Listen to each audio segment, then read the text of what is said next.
খুব জরুরি একটা দরকারে এসেছি। তোমার কাছে আমি একটা জিনিস রাখবো।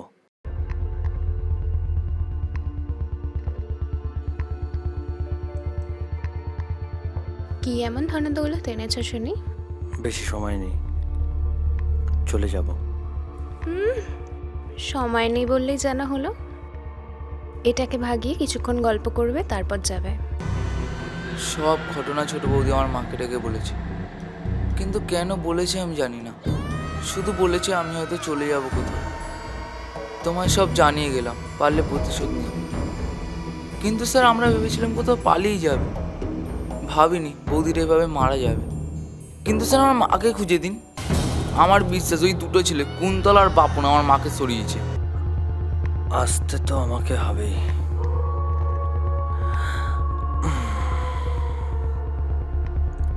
তোমার কাছে